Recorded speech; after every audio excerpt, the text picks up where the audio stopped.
विराट तूफान के सामने उठ गया पाकिस्तान। नमस्कार, हमारी इस खास पेशकश में आपका स्वागत है। मैं हूं राजीव मिश्रा। आज बात करेंगे दुबई में आए उस बवंडर की जिसके सामने पाकिस्तान तिनके की तरह उड़ता हुआ नजर आया, यानी कि बात विराट कोहली के शानदार शतक की करेंगे। इसके अलावा ओवरऑल भारतीय टीम किस तरह से इस चैंपियंस ट्रॉफी में आगे बढ़ रही है उस पर बातचीत की जाएगी, क्योंकि लगातार 2 मैचेस जीतकर भारतीय टीम ने अपना दावा तो पेश कर दिया है, लेकिन इस दावे में और भारतीय टीम की जीत के रास्ते पर क्या कुछ और रास्ते में रोड़े आ सकते हैं, इस पर भी बातचीत करेंगे। लेकिन क्योंकि विराट कोहली का दिन रहा है और पाकिस्तान के खिलाफ उनका जिस तरह का ट्रैक रिकॉर्ड रहा है आईसीसी टूर्नामेंट्स में, और जब जब विराट कोहली पाकिस्तान के खिलाफ बल्लेबाजी करने उतरते हैं उनका अंदाज और उनका अंदाजे बयां बिल्कुल अलग हो जाता है। अब क्योंकि एक ऐसी शख्सियत है जो लगातार इस मैच में कमेंट्री कर रहे थे, इस मैच को बहुत नजदीक से देख रहे थे, हमने उनसे गुजारिश की कि थोड़ा टाइम निकालें वो हम सबके साथ भी अपने जो उनका जो विचार थे, जो उनकी थिंकिंग थी इस बल्लेबाजी को लेकर, वो हमारे साथ शेयर करें। सभा भाई हमारे साथ इस समय जुड़ चुके हैं, पूर्व क्रिकेटर, कमेंटेटर और सिलेक्टर रह चुके हैं। सभा भाई, कैसे आप देखते हैं जिस तरह से ये मैच पूरा घटा, जिस तरह से विराट कोहली आए और पूरा महफिल लूट के लेके चले गए? अ, राजीव, एक तो हम लोग हमेशा बात करते हैं ना कि इंडिया पाकिस्तान ट्रेडिशनल राइवल्स, बहुत बड़ी राइवलरी। अब वो राइवलरी है नहीं। क्योंकि दोनों टीमों में ना बहुत बड़ा फर्क अब नजर आने लगा है। भारत हम्म। की जो स्ट्रेंथ है, भारत के जो 15 हम खिला रहे हैं इस वक्त, भारत की जो बेंच स्ट्रेंथ है, उन सब की क्वालिटी कुछ अलग दर्जे की हो गई है। और पाकिस्तान की हालत कुछ ज्यादा ही खराब होती जा रही है। तो हम्म। ये जब तक ये जो फर्क है, ये जो अंतर है, ये कम नहीं होगा तब तक वो अब उस तरह की राइवलरी बची नहीं है। क्योंकि पाकिस्तान की टीम बहुत ज्यादा खोखली मुझे नजर आ रही है हम्म। उनके अप्रोच में। आपको याद है ना, हम लोग बात करते थे कि इंडिया भी कुछ साल पहले बहुत ही दबी हुई क्रिकेट खेलता था। अभी बिल्कुल। पाकिस्तान की भी वही हालत है। पाकिस्तान मेरे ख्याल में ना 10 साल पुरानी वाली क्रिकेट खेल रहा है। बहुत ही हम्म। बुजदिल, बहुत ही टिमिड अप्रोच है, बहुत ही कंजर्वेटिव कंजर्वेटिव अप्रोच है उनका। और इस तरह से आप कभी प्रोग्रेस कर ही नहीं सकते हैं अगर आपके अंदर वो खौफ होगा हमेशा कि हम हारने वाले हैं, या फिर हम हम्म। कैसे, या फिर हर एक प्लेयर अपनी जगह के लिए खेल रहा है। और फिर वो फियर ऑफ फेलियर अगर आपको हमेशा आपके अंदर है तो फिर आपको डुबा देगा। और कल के मैच में भी वही हुआ। विराट का फॉर्म थोड़ा बहुत इंडिफरेंट था, पर कभी मुझे ये नहीं लगा कि विराट खराब फॉर्म से जूझ रहे हैं। जी। इंग्लैंड के खिलाफ भी जो उन्होंने पारियां खेली थी, उसमें उनको शुरुआत मिल रही थी, फिर उस शुरुआत को आगे वो कन्वर्ट नहीं कर पा रहे थे। बस ये वक्त सही चुना विराट ने, संभल कर थोड़ी बल्लेबाजी करने का। उनके साथ अच्छा ये भी हुआ कि जब वो आए बैटिंग करने के लिए तो दूसरी छोर से शुभमन गिल बहुत अच्छी बैटिंग कर रहे थे, तो उससे थोड़ा बहुत स्पेस हम्म। इनको मिल गया विराट को। और इतने बड़े खिलाड़ी को अगर कुछ वो दबाव जो रहता है जाते ही तेजी से रन बनाने का, अगर वहां से अगर आप उसको हटा लेंगे तो फिर इस तरह का खिलाड़ी हमेशा कैपिटलाइज करेगा, और विराट ने वही किया। और विराट की खूबी इसी में है कि कुछ देर जब वो विकेट पे गुजार लेते हैं तब उनका जो दिमाग है वो चलने लगता है कि अब यहाँ से उनको आगे हम्म। रन कैसे बनाना है, मैच कैसे जिताना है। और यही हमें एक बार फिर से देखने को मिला। तो बहुत ही अच्छा सभा लगा भाई विराट की ये पारी देखकर। सभा भाई 51 सेंचुरियां ओडीआई क्रिकेट में, बिलीव कर पाते हैं? इससे पहले आप भी, क्योंकि बहुत क्रिकेट आपने खेली है और क्रिकेट से लगातार आप कनेक्टेड हैं, बिलीव करना थोड़ा सा मुश्किल होता है 51 सेंचुरीज ओडीआई क्रिकेट में, और अभी ना जाने कितनी और ऐड ऑन हो जाएंगी।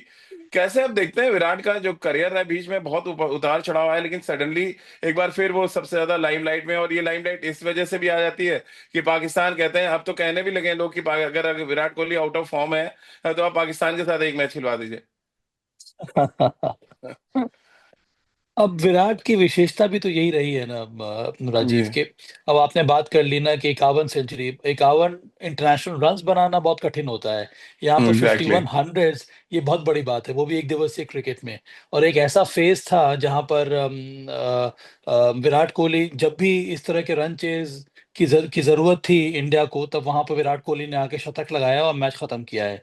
पिछले एक दो जी। सालों में उसमें थोड़ी कमी आ रही थी। वो जो निरंतरता के साथ वो बैटिंग करते थे चेस करते समय, उसमें कमी आ रही थी। पर ये अच्छा लगा कि वो वापस वो फॉर्म विराट कोहली का, खास करके मैच को फिनिश करने वाला फॉर्म एक बार फिर से हम्म। नजर आया। तो बहुत ही इनक्रेडिबल उनका करियर रहा है। ये जो रास्ता उन्होंने तय किया है उसमें बहुत कुछ छिपा हुआ है जो हम लोग को नजर आता नहीं है। उसके पीछे कई सारी सेक्रीफाइसेस हैं, वो विल पावर है, वो डेडिकेशन है, वो परसूट ऑफ एक्सेलेंस है। और उसी वजह से आप इतना लंबा करियर आप अचीव कर पाते हैं। और जो उपलब्धि 14,000 रन, 51 100, ये जो उपलब्धि कल हमें देखने को मिली, वो सब हम्म। इन्हीं इन्हीं चीजों का ही परिणाम है। और ये उतनी आसानी से मिलता नहीं है राजीव। इतने बड़े करियर में ना उतार चढ़ाव तो आएंगे ही। अच्छी बात ये रहती हम्म। है ना बड़े बड़े खिलाड़ियों में कि इसको एक्सेप्ट करना भी बहुत जरूरी है। और विराट ने ये भी एक्सेप्ट किया है कि बहुत बहुत आवश्यक हो जाता है कि अगर आप में कुछ दिक्कतें हो रही हैं, कुछ कमजोरी आ रही है, तो उस पर आप काम करें। और यही हम्म। विराट ने किया है। अब कल या परसों मैच शुरू होने के पहले उन्होंने डेढ़ डेढ़ घंटा नेट सेशन लिया था। क्यों लिया था? क्या हम्म। जरूरत थी उनको? क्योंकि उनको एहसास हो रहा था कि एक दो कमियां हैं खास करके स्पिनर्स के विरुद्ध, उसको कैसे दूर किया जाए। और उसी प्रकार से उन्होंने तैयारी की। और ये याद दिलाता है सचिन तेंदुलकर की, जब जब उनसे रन नहीं बनते थे और जी। कोई पर्टिकुलर बॉलर या फिर कोई ऐसा बॉलर जो उस तरह का जिसके पास स्किल हो, उसी तरह की वो तैयारी करते थे। और विराट ने भी यही किया। तो मेरे ख्याल में आपका करियर लंबा होगा, लॉन्जेविटी आएगी, जब आप निरंतर हम्म। अपने गेम पर काम करते रहेंगे। और एक और चीज़ है राजीव, यहाँ पर बस मैं जल्दी से ऐड करना चाहता हूँ कि कई बार एक एक जो प्लेयर इतना बड़ा हो जाता है, इतना लंबा करियर होता है ना, उसकी लड़ाई अब खुद से रहती है, अपने अपने ईगो से रहती है। और उस ईगो को थोड़ा बहुत हटाकर वापस एकाग्रता की जरूरत होती है, एक्सेप्ट करने की जरूरत हम्म। होती है कि अब मुझे ना थोड़ा अपने गेम में और थोड़ा चेंज लाने की आवश्यकता है, थोड़ा और मुझे समय देने की आवश्यकता है। अब कल जो शुभमन गिल ने पारी खेली, आते ही उन्होंने शानदार शॉट्स लगाए। विराट के लिए अच्छा रहा ये देख कर कि दूसरे छोर पे एक ऐसा हम्म। यंग खिलाड़ी इमर्ज कर रहा है, जो उसी प्रकार की बैटिंग कर रहा है जैसे मैं बैटिंग में भी 5 से 6 साल पहले करता था। हम्म। पर अभी भी मेरा वैल्यू बहुत ज्यादा है इस टीम में, और मेरा अंत में मेरी रिस्पॉन्सिबिलिटी है मैच जिताना, शतक लगाना। तो इस बात को हम्म। एक्सेप्ट करना और फिर उस हिसाब से अपने गेम को चेंज करके बैटिंग करना, ये बहुत बड़ी बात रही है कल के इस पारी में विराट कोहली के। और सभा में ये बहुत छोटी छोटी चीजें हैं जो आप लोग ऑब्जर्व करते हैं, और मैं भी ये ऑब्जर्व कर पा रहा था कि जब और आपके सामने जो बैट्समैन है ज्यादा अच्छे फॉर्म में है, तो आप स्ट्राइक रोटेट करके उसको दे दें स्ट्राइक, और वो जो रन रेट है उसको मेंटेन रखे। ये भी एक समझना एक बड़े खिलाड़ी की निशानी होती है। हम्म, कैसे आप हम्म, देखते हैं जिस तरह से उन्होंने दो मैंने साझेदारी जो ऑब्जर्व किया है, एक शुभमन गिल के साथ और एक श्रेयस अय्यर के साथ। जब श्रेयस अय्यर आया और उनको पता था कि वो स्पिनर ज्यादा अच्छा खेलते हैं, विराट कोहली का मैं पूरे इनिंग देख रहा था, सवा भाई सिर्फ एक चौका लगाया उन्होंने वो जो शतक पूरा करने के लिए, नहीं स्पिनर पे उन्होंने अटैक ही नहीं किया क्योंकि वो लगातार आउट हो रहे थे। ये सारी हम्म, चीजें बताता हम्म। है कि आप बड़े खिलाड़ी होने के साथ साथ गेम को समझने लगते हैं, सामने वाले बल्लेबाज को समझने लगते हैं कि वो किस फॉर्म में चल रहा है। हाँ राजीव, तभी तो आप बड़ी पारियां खेल सकते हो और मैच विनिंग पारियां हम्म। खेल सकते हैं। एक तो मैच के सिचुएशन को समझना, उसको पढ़ना, उसके साथ साथ आपके साथ जो खिलाड़ी खेल रहा है उसकी स्ट्रेंथ क्या क्या है, उसकी वीकनेसेस क्या क्या है, उस हिसाब से आपको अपने गेम को ढालना। और ये तभी पॉसिबल है ना जब आप ये बात को बहुत जल्दी समझ ले। और फिर हम्म। जैसे कि मैंने कहा कि अपने ईगो को नो हटा के आप बैटिंग करें। अगर आप ये इसी ईगो में खेलेंगे कि नहीं स्पिनर आया मैं तो इसको तोड़ दूंगा, मैं तो इस पर मारने हम्म। वाला हूँ, उस तरह से अब रन बनने वाले नहीं है। क्योंकि वो जमाना अलग था, अब ये जमाना अलग आ गया है। बिल्कुल। हाँ, तो इस बात को एक्सेप्ट करना, पर अंत में वैल्यू ऐड करना हमेशा जब आप जाए अंदर बैटिंग करने के लिए, इसकी हम्म। आवश्यकता होती है। और खास करके 242 का जो रन चेज है ना, ये तो पूरी तरह से विराट कोहली के घर की बात है। ये तो वो आसानी से पूरा कर लेते हैं क्योंकि उनको पता है कि जी। तेजी से तो रन बनाने की जरूरत ही नहीं है, रन तो आएंगे ही, खाली उनको विकेट पर खड़े रहना है। और वही किया उन्होंने।